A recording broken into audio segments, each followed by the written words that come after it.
업비트 송치영 회장이 네이버 파이낸셜 말고 네이버 본사의 개인 최대 주주로까지 이제 부상하게 돼요. 그러니까 본진. 그러니까 네이버 본진의 개인으로서 최대 주주가 송치영 회장이 되는 거죠. 심지어 이제 이혜진 의장보다 2.5배 많은 지분을 확보한다고 하더라고요. 정말 이제 의미가 큰 거죠.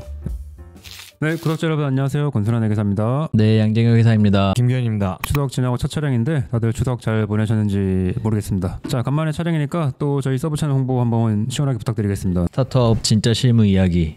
좋습니다. 좀 더 화력을 부탁드리겠습니다. 자, 추석 전 엄청 큰 기사가 났죠. 오늘 뭐 여기 써인 것처럼 네이버 업비트에 대한 기사를 다뤄볼 텐데 시작 한번 해보겠습니다. 네. 기사가 났는데 이거는 제목만 보면 될 것 같아요. 업비트를 운영하는 회사 이제 두나무고 네이버 파이낸셜, 네이버 페이로 이제 알려져 있죠. 서비스명은 포괄적 주식 교환을 추진한다. 그래서 쉽게 말하면 업비트가 네이버 계열사가 된다 하는 거고, 보면은 상징성이 있죠. 네이버는 국내 최대 포털이고 업비트는 이제 국내 최대 가상자산 거래소고, 이 두 회사가 갑자기 저도 뭐지? 라고 생각이 들었고, 결국엔 이렇게 주식의 포괄적 교환을 통해서 두나무가 이제 네이버 파이낸셜의 100% 자회사로 거듭나는 이제 네이버 그룹에 편입될 전망이다라는 게 이제 기사의 내용입니다. 다들 놀라지 않았어요? 처음 이 뉴스가 나온 거는 9월 25일 당일에 네이버 주가는 한 11.4% 급등했어요. 그래서 25만 4천 원에 거래를 마쳤고, 이 두나무 주식은 비상장 거래시장에서 있는데 이때 조금 10%가량 하락을 했었거든요. 근데 이제 현재는 그래도 업비트의 두나무 주주들도 좀 실망감에서 벗어나서 뭔가 이게 나스닥으로 통합 상장한다 이제 이런 이야기까지 들리니까 조금 기대감으로 분위기가 전환된 상황이에요. 일단 놀라긴 많은 분들이 놀랐을 것 같아요. 뭐 업계에서 이미 알고 있던 사람이면 모르겠지만 저도 사실 많이 놀랐던 건, 요즘 네이버 써요?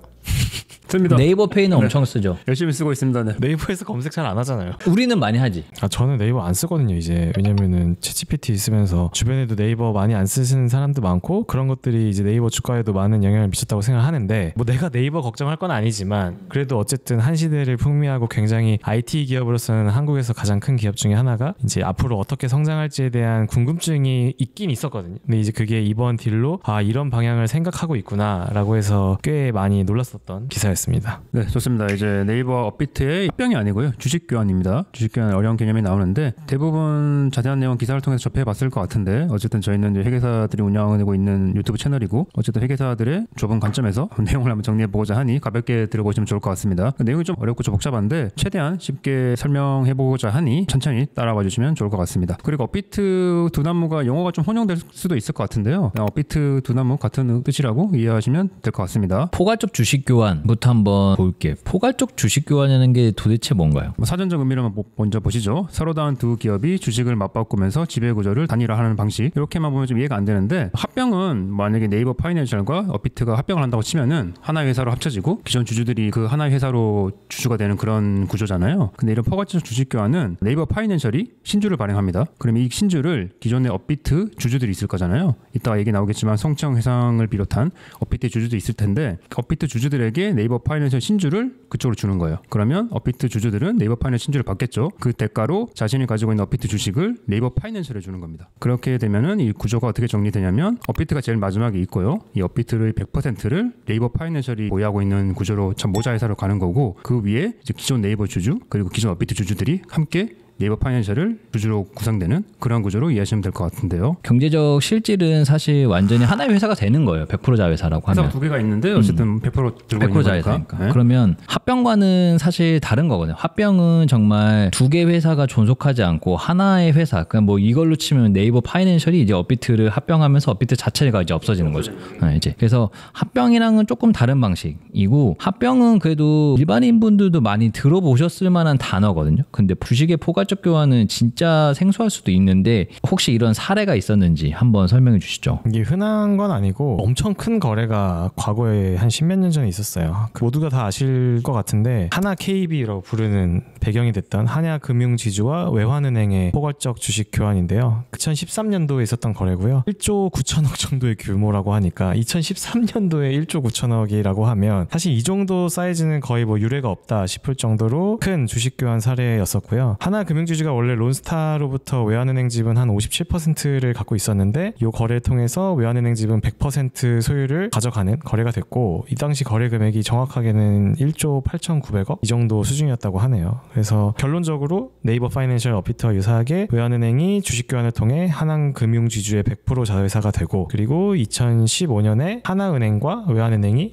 최종적으로는 합병을 해서 지금의 우리가 알고 있는 KB 하나은행이 출범한 거죠. 근데 이거 여기는 없는 얘기인데 저희 실무적으로 사실 저희가 포괄적 교환 생각보다 자문 많이 해요. 생각보다 많습니다. 주식의 포괄적 교환은 일반인들 분들은 어색한 거지만 저희 현업에 있는 회계사 입장에서 보면은 오히려 합병만큼 사실 주식의 포괄적 교환 생각보다 많아요. 근데 나 궁금해서 물어보는 건데 주식의 포괄적 교환이나 합병이나 실질은 하나의 회사처럼 된다는 건데 포괄적 교환은 회사가 두 개 남아 있는 거고 합병은 회사가 하나만 남아 있는 거잖아요. 근데 왜 교환을 하는 거예요? 교환이 더 간단하죠. 합병은 엄청 복잡하잖아요. 근데 회사가 하나로 합쳐지는 거니까. 그러면 교환 이후에 합병으로 가죠 대부분. 거의 대부분이. 시간이 흐른 다음에 거의 대부분. 이렇게 이따 할 겁니다. 김기현 회계사 말이 뭐냐면 야 결국에는 하나의 회사로 갈 건데 그리고 실질은 하나의 회사로 만들고 싶은 건데 왜 합병 바로 안 하냐 이건데 실무상 보면은 합병은 굉장히 복잡한 절차예요. 그래서 조금 더 간편한 주식의 포괄적 교환을 많이 활용하긴 합니다. 좋습니다. 그래서 두 번째로 보면 주주 구성 한번 볼게요. 이게 결국에는 주식의 포괄적 교환이라는 거는 주식이 왔다 갔다 하는 거래고 결국에는 이제 주주들 간의 지분율이 바뀌는 거거든요. 그래서 네이버 파이낸셜의 기존 주주가 누군지 그리고 업비트의 기존 주주가 누군지 그리고 각각의 지분율이 얼마였고 이 교환 거래를 통해서 지분율이 어떻게 바뀌는지 이게 사실 가장 쟁점일 것 같아요. 그래서 요거 한번 보겠습니다. 좋습니다. 먼저 이제 네이버 파이낸셜 참고로 네이버 파이낸셜 2024년 감사보고서에는 주주 구성이 자세히 나와 있지는 않고요. 근데 이제 기사 등을 참고해 보면 이렇게 구성이 되어 있습니다. 일단은 네이버가 75% 보유하고 있고요. 근데 미래에셋그룹이 25% 들고 있는 건 저는 이번에 처음 알았거든요. 그래서 어쨌든 이게 비상장 회사잖아요. 그래서 네이버가 75% 들고 있고 미래에셋그룹이 25% 현재 들고 있고요. 네이버 파이낸셜은. 근데 업비트는 여기도 마찬가지로 비상장 회사고 저 굵직굵직한 거는 좀 2025년 반기 공시된 그 기준으로 정리를 해봤는데 일단은 성치영 회장님 25.5% 정도 들고 계시고요. 그리고 김형년 부회장님이 한 13% 정도. 그럼 밑에는 마카오 인베스트먼트, 우리기술투자, 기타 주주 해가지고 이렇게 주주가 100% 구성이 되어 있습니다. 그러면 결국에는 그거거든요. 내가 두나무 주주 송치영 회장님 입장에서 보면은 내 업비트 주식이 없어지고 네이버 파이낸셜 주식이 생기는 거잖아요. 그러면은 내 업비트 한 주당 네이버 파이낸셜 주식 몇 주 받을까?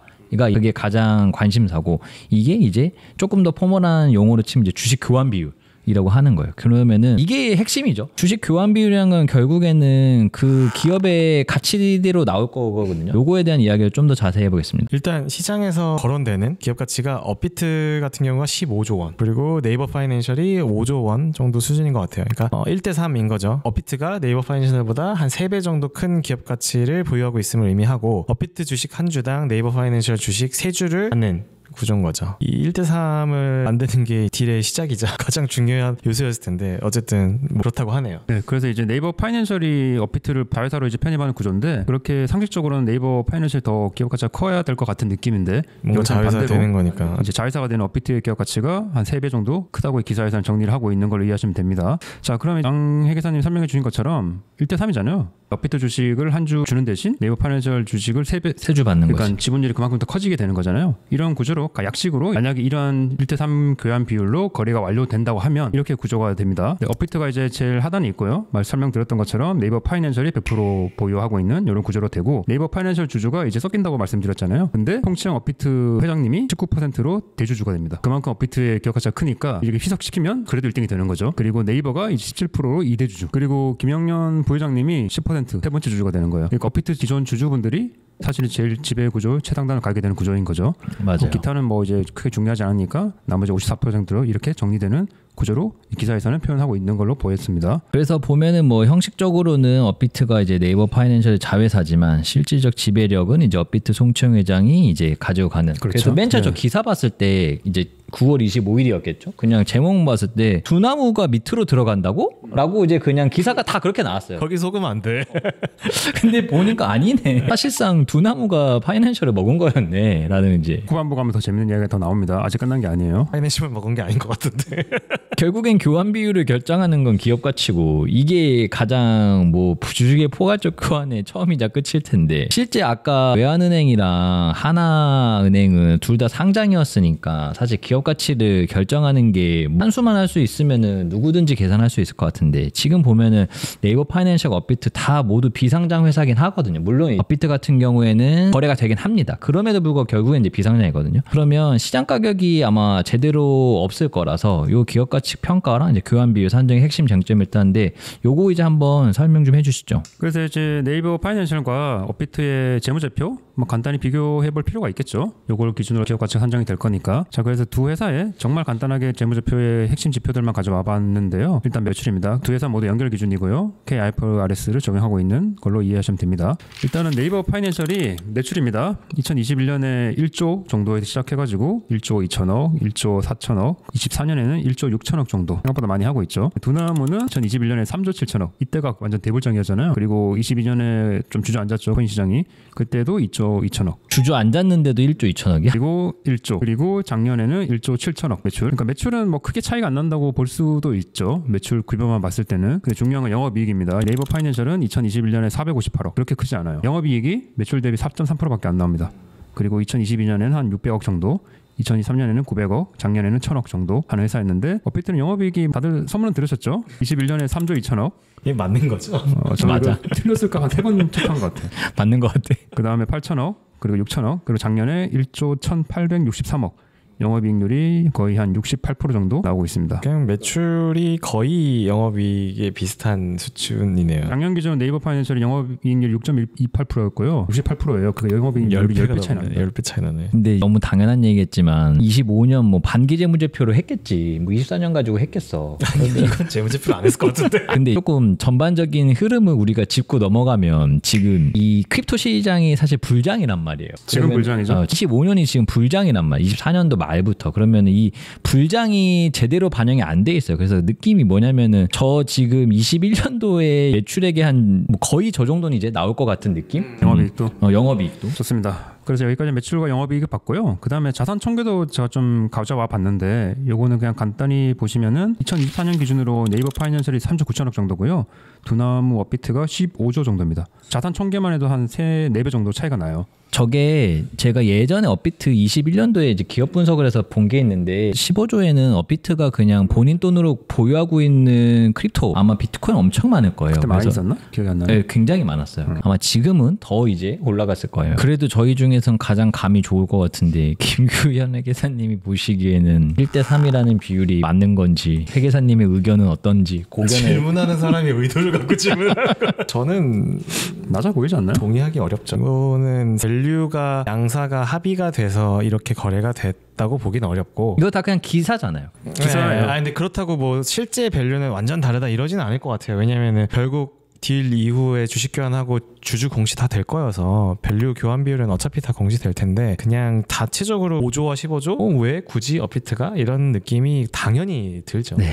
그러면 이건 좀 재밌는 기사인데 상증법이라고 해가지고 저 이제 상속세 및 증여세법에 이 비상장 주식의 기업 가치를 구하는 방법이 나와 있어요. 이제 뭐 보충적 평가 방법이라고 소위 부르는데 이거를 가지고도 비율을 정하는 방법도 있거든요. 요거에 대해서 한번 좀 설명해 주시죠. 좋습니다. 어쨌든 저희가 이런 거를 다뤄야지 또 저희 채널에 또 엣지가 있지 않겠습니까? 그래서 요거에 대한 이야기를 간단히 해드릴 텐데 상증세, 상속세법 및 증여세법이죠. 여기서도 기업 가치, 그 주식 가치를 측정하는 방법이 있는데 요거는 근본적인 목적이 뭐냐면 그냥 세금 부과 목적이에요. 말 그대로 상속세 및 증여세를 부과하기 위한 목적으로 법에서 다 짜놓은 로직이죠. 상장 주식은 시가가 있으니까 그거대로 이제 세금을 매기면 되는데 비상장 주식은 그런 게 없잖아요. 그러니까 뭐 이 주식을 상속을 해야 되거나 증여를 해야 될 때 필연적으로 뭔가 금액을 측정을 해야 되는데 그거를 이제 상속세 및 증여세법에서 로직을 다 짜는 걸로 이해하시면 되는데 이걸 토대로 업비트와 네이버의 기업 가치도 구해볼 수 있다는 게 기사의 골자예요. 기사에 따르면은 이 방법대로 교환 비율을 정한다면 네이버와 두나무의 기업 가치는 각각 1조 2천억, 7조 원으로 추산된다고 합니다. 아까 1대3이었잖아요. 그보다 더 벌어지는 거죠. 더 커지네. 그렇죠. 절대적인 규모는 더 적어지고 줄어들고 비율은 더 커지는, 제가 봤을 때 약식으로 돌린 것 같아요. 이게 왜 이렇게 나오냐면은 제가 말씀드렸던 건 이건 막 그냥 100% 세금부가 목적이에요. 누가 이 방식으로 평가를 해도 동일한 숫자가 거의 나와야 됩니다. 그래서 되게 방법이 객관적일 수밖에 없는데 100% 거의 과거 재무제표 숫자에 기반하죠. 그러니까 미래 추정치 이런 게 거의 안 들어가고 과거 재무제표로 이제 돌리고, 그리고 이 숫자도 저희가 지금까지 계속 얘기했던 숫자가 아니라 재무제표상 숫자가 아니고 다 텍스상 숫자예요. 변환된 숫자로 과거 재무제표에 기반해서 이런 금액을 뽑아내다 보니까 현 상황 그리고 미래 상황을 정확하게 반영한다고 볼 수는 없죠. 그래서 어쨌든 이런 걸로 돌려보면은 이렇게 비율이 나온다 정도로 이제 기사에 나오는 건데, 근데 이제 여기까지가 상정세법 주식평가에 대한 기본적인 설명이고, 실무적으로는 실제로 이런 비율대로 합병 비율, 뭐 주식교환 비율을 많이 산정을 합니다. 왜냐면은 두 회사가 특수관계자가 있을 경우, 예를 들면 A 회사, B 회사가 있는데 뭔가 아버지라든지 친척관계라든지 엮여 있는 거예요. 이렇게 되면은 임의적으로 교환 비율을 설정할 수가 있겠죠. 그렇게 되면은 필연적으로 한쪽이 이익을 받게 되고, 이런 거를 국세청에서 가만두지가 않는 거죠. 좀 비상장 간에 거래할 때는 이렇게 좀 특수관계가 있으면 일반적으로 이렇게 하는 경우가 많습니다. 근데 네이버 업비트는 이런 방식으로는 하지 않을 것 같긴 해요. 부연 설명을 하면 X는 목적 자체가 정확한 세금 부과, 그러니까 누가 계산해도 동일한 세액이 나오는 게 목적이기 때문에 뭔가 너네가 특수관계자라고 하면, 너네가 거래가액을 조절할 수 있는 양 당사자 간의 거래라고 하면 이런 거를 따라라고 하는 거고, 근데 위에서 봤을 때는 전혀 특수관계자로 보이진 않아요. 그리고 주식의 포괄적 교환 전체적인 큰 틀에서 보면은 저 상승세법상의 가치를 통해서 교환 비율 정하는 게 거래 실제와도 맞지도 않아요. 그래서 정리를 하면 이제 업비트와 네이버 파이낸셜은 뭐 여러 가지 상황 고려를 해서 정말로 서로 간의 협의하에 교환 비율을 서로 정하고 최종적으로 이제 거래를 할 것으로 보입니다. 네, 그래서 이제 제가 설명드렸던 상생세법 주식평가는 뭔가 특수관계자 있을 경우 텍스 리스크를 제거하기 위해서 하는 경우가 있다 정도로 참고하시면 될 것 같습니다. 근데 이제 여기서 구조가 끝이 아니고요. 여기서부터 시작이죠. 결국 이 딜도 굉장히 의미가 있었던 것 같은데, 더 큰 그림, 네이버가 그리고 있는 큰 그림을 예상해 보면 업계에서는 일단 2단계 통합 시나리오를 예상하고 있어요. 근데 이거는 사실 대부분의 주식의 포괄적 교환에 가는 루트이기도 하고, 하나은행과 외환은행도 이 루트로 갔었던 건데, 일단 1단계는 네이버 파이낸셜이랑 두나무가 포괄적 주식 교환을 하고 지금 진행 중인 것 같죠. 2단계로 이제 통합된 네이버 파이낸셜과 네이버 본사의 합병 이에요. 그러니까 이제 완전히 두나무, 네이버 파이낸셜, 네이버가 다 하나의 회사로 뭉쳐지는 그림을 많은 사람들이 예상하고 있고, 뭐 제 개인적으로도 아마도 이렇게 되지 않을까라고 생각하고, 이 모든 그림을 송치영 의장도 다 확인하고 이 거래에 참여하지 않았을까 싶은 거고요. 그래서 이런 게 네이버 주가에 영향을 미쳤던 거죠. 당연히 미치죠. 네. 그래서 2단계까지 다 완료될 경우에 이게 이제 가장 중요한 내용 중에 하나인데, 업비트 송치영 회장이 네이버 파이낸셜 말고 네이버 본사의 개인 최대 주주로까지 이제 부상하게 돼요. 그러니까 본진. 그러니까 네이버 본진의 개인으로서 최대 주주가 송치영 회장이 되는 거죠. 심지어 이제 이혜진 의장보다 한 2.5배 정도 많은 지분을 확보한다고 하더라고요. 이거는 상업주보다 2.5배 더 많은 지분을 갖게 되는 거라는 거기 때문에 정말 이제 의미가 큰 거죠. 그래서 여기서 네이버와 네이버 파이낸셜 1대3 교환 비율이 맞췄을 때 주주 구성을 간단히 정리해 보면요. 네이버는 지금 이혜진 의장님이 3.75% 보유하고 있는 걸로 보이고요. 그리고 좀 특이한 게 국민연금공단이 한 9% 정도, 그리고 블랙록이 6% 정도 들고 있습니다. 블랙록은 우리나라 어지간한 큰 기업의 거의 대부분 주주입니다. 국민연금도 마찬가지고요. 메리핑크 형은 가리지 않습니다. 그냥 한국에 투자한 거야. 그래서 기타 뭐 현장 주식이니까 한 82% 정도 소액 주주로도 구성되어 있고요. 아까 네이버 파이낸셜 1대3 교환 비율 후에 이 단계에서 네이버와 네이버 파이낸셜이 하나의 회사로 합쳐지는 겁니다. 하나의 회사만 남게 되고, 이 과정에서도 어쨌든 기업 가치 평가가 있을 거잖아요. 그리고 그거를 다 고려했을 때 아까 설명드렸던 것처럼 업비트의 송치현 회장님이 이혜진 네이버 의장보다 지분율이 더 높아지고 최대 주주로 된다는 그런 업계 시나리오 예상으로 이해하시면 될 것 같습니다. 뭐 지금 단계에서 정확하게 교환 비율이나 이런 걸 할 수는 없지만 아마도 그렇게 될 것이다 라고 생각하는 거고, 이게 네이버의 경영승계 문제랑도 연결이 되었던 것 같은데, 사실 IT 업계의 큰 관심사 중 하나였거든요. 왜냐면 이혜진 의장이 자녀에게는 회사를 물려줄 생각이 없다는 뜻을 뭐 간접적으로 몇 차례 밝혔던 것 같고, 아들이 가수로 활동했어요. 그래서 사실 이제 네이버라는 회사는 뭔가 이혜진 의장이 창업주이지만 이 사람의 회사다라는 이미지는 이제, 왜냐면 개인 주주가 이미 많기 때문에 어쨌든 그런 경영승계 문제가 있었던 것 같은데, 자녀한테 물려줄 생각 없고, 이 거래의 실질적인 비하인드 스토리를 알면 좀 좋으실 것 같은데요. 이혜진 의장 그리고 송치영 의장이 그 서울대 컴퓨터공학과 선후배로 꽤 친하대요. 안 친할 수 없지 않을까 싶긴 한데, 이 정도 되면 다 친해. 그러니까 정상에 가면 다 비슷한 사람들끼리 만나는 거라서. 업비트 대표 알지? 소개시켜주면 뭐 친해야겠죠. 그리고 또 두 분이 그리는 그림도 유사한 면이 있었겠죠. 그러다 보니까 사실은 이 딜을 업계에서는 송치영과 이혜진의 공동 경영 체제의 시나리오의 출발, 인 거다라고 이야기하고 있고 저도 뭐 꽤 많이 공감을 하는 거고요. 그래서 이 빅딜이 이루어지기까지 이제 송시영 의장과 이해진 의장의 서로 간의 소통이 얼마나 많이 있었겠어요. 그리고 업계에서는 이해진 측에서 송 회장을 긴 시간 동안 설득해 왔다라고 알려져 있다고 하더라고요. 이제 이해진 의장이 생각하는 네이버의 미래를 봤을 때 업비트 송시영이 필요하다. 우리 같이 동맹 힘을 합치자. 피를 섞자. 이제 이렇게 되지 않았을까 싶습니다. 그럼 다시 이제 본질로 돌아가서 뭐 네이버 경영승계 문제 뭐 오케이 뭐 이것도 뭐 중요하지만 왜 이렇게 주식 교환을 추진하게 됐는지에 대해서 한번 이야기해 보면 이게 뭐 결국에는 서로 다른 회사 네이버 파이낸셜과 이제 두나무 업비트가 실질적으로 하나가 되는 상황인데 그러면 각각의 두 개 회사가 뭐 구체적으로 어떤 사업을 하고 있는지를 한번 저희가 정리해 보면 좋을 것 같아요. 그리고 특히 이 정도 규모가 되면은 이제 사업 부분별로도 숫자가 다 공시될 거니까 그것까지 한번 이야기를 나눠보시죠.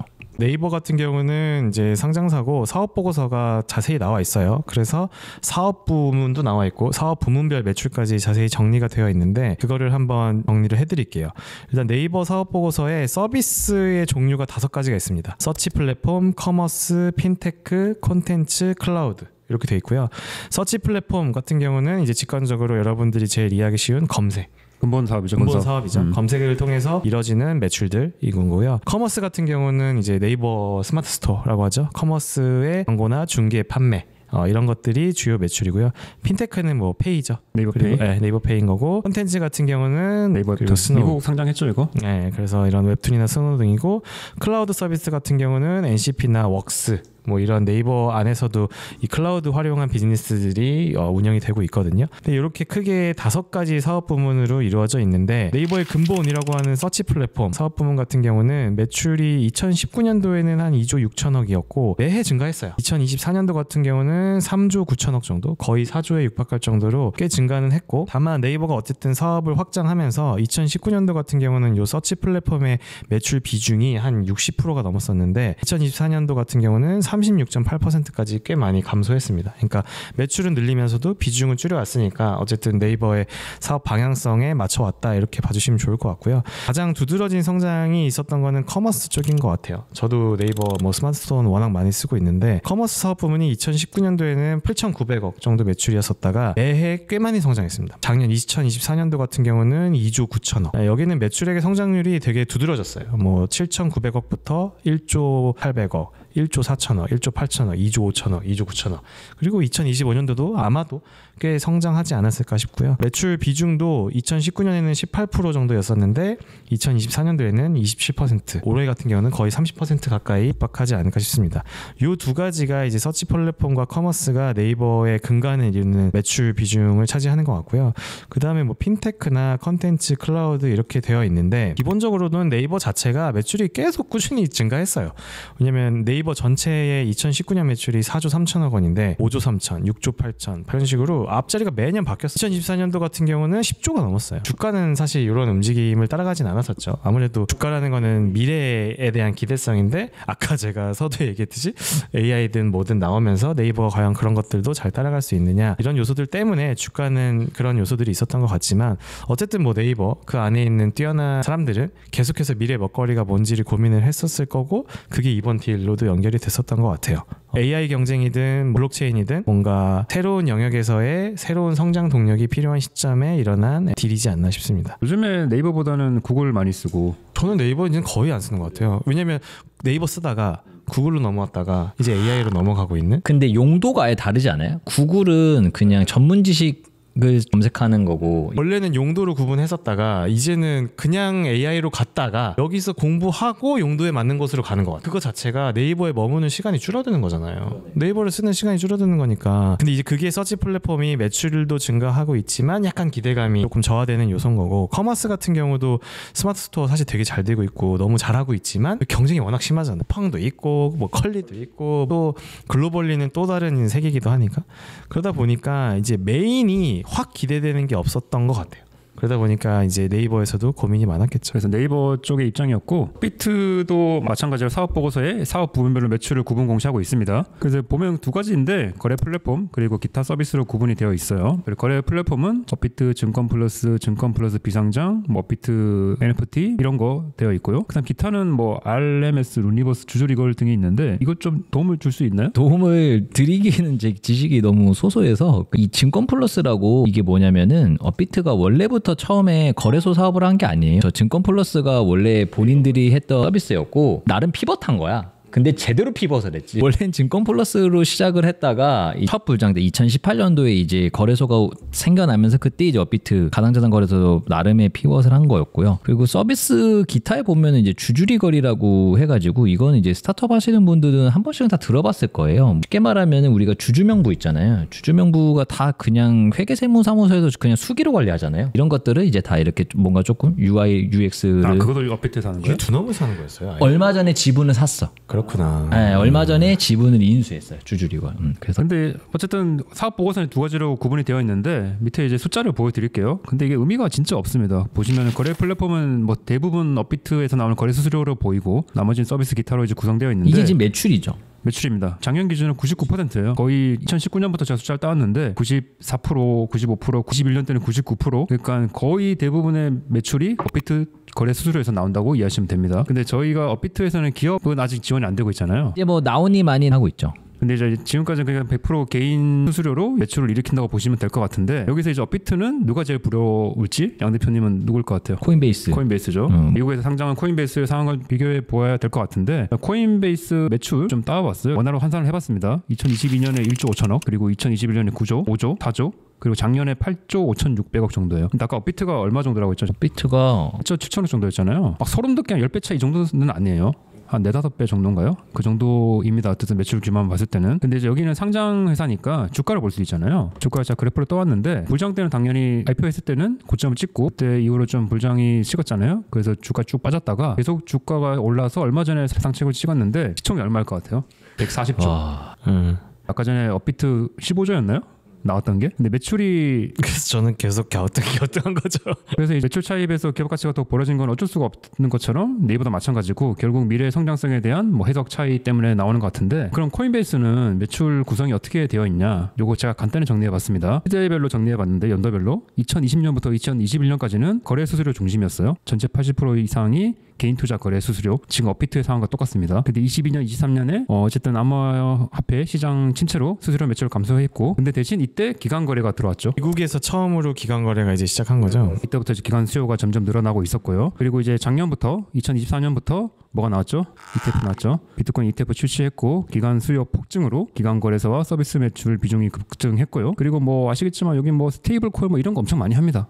그래서 수수료 말고 다른 것도 매출 구성이 다양하고 지금은 거래 수수료의 비중이 한 40% 이상 거의 절반까지 온 것 같아요. 그러니까 업비트와 완전히 상황이 반대인 거죠. 그래서 코인베이스는 업비트와 다르게 어쨌든 개인 거래 수수료 외에 비중이 지속적으로 늘어나면서 매출과 주가를 견인하고 있는 거고 이런 상황에서 업비트도 좀 생각이 많아지는 걸로 뭐 그렇게 이해하시면 될 것 같습니다. 그러면은 네이버와 업비트의 사업 부분별 저희가 매출까지 이제 분석해봤고 그래서 서로 어떤 게 필요한지는 알 수 있을 것 같아요. 네이버가 이제 업비트에 바라는 점 그리고 업비트가 네이버에 바라는 점. 그래서 이거 말고도 이제 기사에서 정리한 시너지들이 있는데 크게 세 가지인 것 같아요. 첫 번째는 이제 원화 스테이블 코인 발행. 2030년에 연간 원화 스테이블 코인 발행으로 인한 수익이 한 3천억 정도로 추산이 된다라고 합니다. 두 번째는 디지털 금융 생태계 완성, 뭐 검색, 쇼핑, 콘텐츠에서 핀테크, 가상자산까지 아우르는 슈퍼 앱으로의 진화. 세 번째는 안정적 모회사 확보. 업비트 입장에서는 이제 네이버 그룹 편입을 통해서 기존의 이제 규제 리스크, 뭐 너네 코인하는 애들 아니야? 이런 거를 규제 리스크를 이제 해소할 수 있는 거죠. 업비트 많이 두들 맞았잖아요 지금까지. 아직까지도 이제 그런 게 있죠. 안 좋은 시선으로 보는 게 아직도 있죠. 아직도 있죠. 당연히. 정확하게 드러나는 게 뭐냐면 아직도 ETF 승인 안 났고 한국은 그리고 법인 계좌 안 만들어주고 있고 이런 게 이제 규제에서 보이는 거죠. 어쨌든 이제 원화 스테이블 코인 발행도 흔히 문제인 것 같고 뭐 이제 시기의 문제죠. 왜냐면 우리나라만 뭐 안 할 수가 없죠. 그거에 대해서 선점 효과 사실 독점이겠죠. 뭐 그거에 대한 효과도 노리고 있는 것 같고 그리고 뭐 네이버 입장에서는 여기 가상자산까지 들어오게 되면은 사실은 시장 파이나 규모는 뭐 상상할 수도 없을 것 같고요. 그리고 아까 설명드렸던 것처럼 업비트에서는 이제 껍데기를 바꾸는 거죠. 네이버로 포장지를 바꿔서 네이버로 나스 상장을 다시 노려보는 그런 스토리 때문에 주가가 또 빠졌다가 오르는 그런 걸로 보입니다. 제가 이 기사를 보면서 그냥 혼자 상상을 해봤을 때 그림이 그려졌던 건 사실 두 번째 시너지였던 것 같아요. 디지털 금융생태계의 완성. 저희가 네이버페이를 되게 잘 쓰거든요. 그러니까 너무 편해요. 근데 네이버페이가 결국에는 뭐냐면은 내가 사용하고 있는 신용카드를 연동하는 거잖아요. 근데 신용카드 연동이 아니라 내가 그냥 업비트 계좌에 있는 가상자산이랑도 연동할 수 있는 거죠. 실제로는 비트코인을 가지고 네이버 페이를 통해서 그냥 결제도 가능할 수 있는 이제 그런 세상. 그렇게 되지 않을까요? 근데 그런 거를 이제 하려고 업비트도 준비를 하는 것 같고 네이버 페이도 내가 이제 더 이상 신용카드만 연결해서는 내가 살아남을 수가 없겠다. 서로가 원하는 시너지가 제대로 맞물리는 것 같아요. 네, 좋습니다. 네, 그러면 이제 또 공부 또 할 땐 또 해야 되니까 할 땐 해야 돼. 우리 마일로그에 있는 건데 주식을 양도하지 않고 교환하는 이유, 주식의 포괄적 교환의 세제 혜택. 결국에 보면은 주식 교환이에요. 뜯어보면 업비트 주주는 업비트 주식을 팔고 네이버 파이낸셜 주식을 새로 얻는 거거든요. 그러니까 세법에선 교환은 사실 양도로 보는 거기 때문에 그러면 단순하게 야 너 이거 주식이 바뀌었잖아. 그럼 너 이거 양도네. 그럼 너 이거 양도소득세 내야지. 라고 하면은 사실 그때부터는 머리가 아파지는 거예요. 그래서 세법에서는 뭐가 있냐면은 야 너네 이런 몇 가지의 요건을 갖추면 너가 교환으로 해서 주식이 업비트에서 네이버 파이낸셜로 바뀌었다라고 해도 주식 양도소득세는 나중에 내게 해줄게 라는 세법상 특례가 있습니다. 처분으로 보지 않아 주겠다. 처분인데 과세는 뒤로 밀어줄게. 과세 이연을 시켜주는 거죠. 홍치영 회장님 입장 생각해 보시면은 얼마나 크겠어요 주식이. 그쵸. 근데 이걸 바꾸는데 판 걸로 보는 거잖아. 판 거예요. 그 비상주식은 설명드렸지만 팔면은 양도세가 20% 나오나요? 뭐 27.5% 나오겠죠 대주주니까. 조단일 텐데 때리면 몇천억이 나오는 거잖아요. 몇천억이 나올 거고 그리고 이게 과세 이연을 안 해주면 거래가 불가능한 게 두나무 주식을 팔고 원화로 받은 게 아니잖아요. 그냥 다른 네이버 파이낸셜 주식으로 받은 거기 때문에 실제로 현금이 없어요. 현금이 없어서 이런 세제 혜택이 있는 겁니다. 자, 그래서 어려운 용어입니다. 주식의 포괄적 교환 과세 이연 특례를 통해서 이제 새롭게 받은 네이버 파이낸셜 주식을 요거를 팔 때 기존 업비트 주식 양도세를 내겠다. 이렇게 취지를 이해하시면 될 것 같은데요. 근데 요거는 그냥 해주는 게 아니고 요건이 있습니다. 요건을 이제 간단히 설명하고 끝내면 될 것 같은데 과세 이연을 왜 해주는지를 알고 이거를 보면 이해가 돼요. 이유는 이거. 야 너네가 형식은 한 거야. 그러니까 너가 업비트 주식을 들고 있다가 네이버 파이낸셜 주식으로 형식은 너가 판 거지만 실질은 판 게 아니야. 그러니까 너가 어느 정도의 실질을 갖추면 그냥 너가 이 주식을 계속 보유하겠다.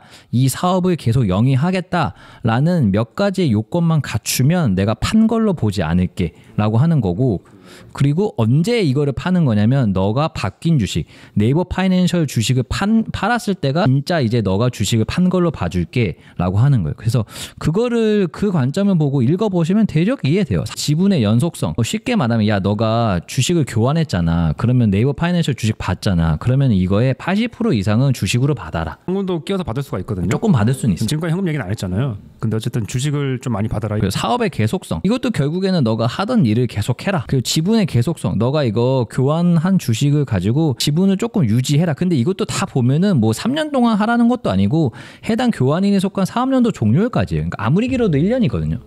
그리고 마지막은 교환 대가. 교환 대가도 결국에는 뭐냐면 야 너가 원래 들고 있었던 지분율 정도는 유지를 해줘라 라고 하는 거예요. 자세한 설명을 드리긴 너무 내용이 복잡하니까 저희가 링크 남겨드릴 테니까 저희 칼럼을 참고해주시면 될 것 같습니다. 그래서 이제 저희가 준비한 내용은 다 설명드린 것 같고요. 업비트와 네이버 간의 주식 교환 시작으로 이걸 왜 하게 되었을지 그리고 기업 가치는 어떻게 산정이 되었는지 겸사겸사 끼어져 있는 뭐 세법 공부까지 알찬 시간이었던 것 같은데 각자 뭐 소감이 어떠셨는지. 저부터 말씀드리면 저는 정말로 크립토라는 게 우리 일상생활에 들어올 것 같아요. 지금은 크립토라는 게 투자 자산의 정도인 것 같거든요. 그냥 코인을 통해서 누구는 돈을 벌고 사용보다는 투자 자산에 가까워졌는데 정말 네이버 페이라는 우리가 너무나 익숙한 플랫폼을 통해서 현실에서도 그냥 쓸 수 있는 세상이 이제 정말 눈에 보이는 것 같은 느낌. 그래서 또 다른 국면인 것 같아요. 그냥 비트코인 ETF가 승인된 거는 투자 자산으로서의 인정을 받는 사건이었다라고 하면 네이버와 업비트의 포괄적 주식 교환은 가상 자산이 정말 현실에 들어와서 모두가 그 스마트폰을 통해서 이제 가상 자산을 쓰는 그런 세상으로 우리는 진짜 가겠구나라는 생각을 했습니다. 저는 이제 비트코인 말고 네이버와 그 송치영 의장의 관점에서 보면 네이버가 어쨌든 정말 많은 고민이 이렇게 길게 이어지면서 여기까지 온 것 같아요. 그래서 네이버는 이쪽 방향으로 계속 사업을 확장하고 뭔가 IT의 공룡으로서의 지위를 계속해서 확보해 나가는 움직임인 것 같고요. 또 송치영 의장 입장에서 보면 업비트라는 걸 타이밍 좋게 잘 창업해서 뭐 일단 한국 내에서는 압도적인 점유율을 확보하고 있는 거래소를 만든 분인데 결국은 네이버의 개인 최대 주주까지 하는 어떻게 보면 창업자 경영자로서는 되게 의미 있는 하나의 흐름을 보는 것 같아서 재밌었습니다. 재밌었고 또 앞으로도 어떻게 될지도 궁금하고요. 네, 근데 좀 양해를 드려야 되는 게 이게 사실 기사 시점이랑 또 이게 올라가는 시점 그리고 이게 좀 시기마다 기업 가치라든지 이런 게 좀 차이가 있을 수밖에 없을 것 같거든요. 근데 어쨌든 저희가 촬영을 한 시점에서는 최대한 최근의 정보로 이제 준비를 한 거니까 혹시나 뭐 변동사항이 있으면 오해 없길 바라시면서 네이버에 공시가 나왔는 게 있는데 홍문 또는 보도에 대한 해명 이런 거 공시를 해줘야 돼. 네이버가 이제 공시를 했는데요. 네이버 파이낸셜과 이제 업비트의 포괄적 주식 교환 추진에 대한 해명 공시입니다. 확정된 바 없습니다. 주 구체적인 내용인 10월 24일 정도에 뭐 재공시하도록 하겠습니다. 나와 있거든요. 혹시나 뭐 내용에 차이가 있더라도 그냥 가볍게 봐주시면 좋을 것 같습니다. 그러면 저희가 준비한 내용은 다 설명드린 것 같고요. 또 다음 시간에 재밌는 주제로 찾아오도록 하겠습니다. 네, 감사합니다. 네.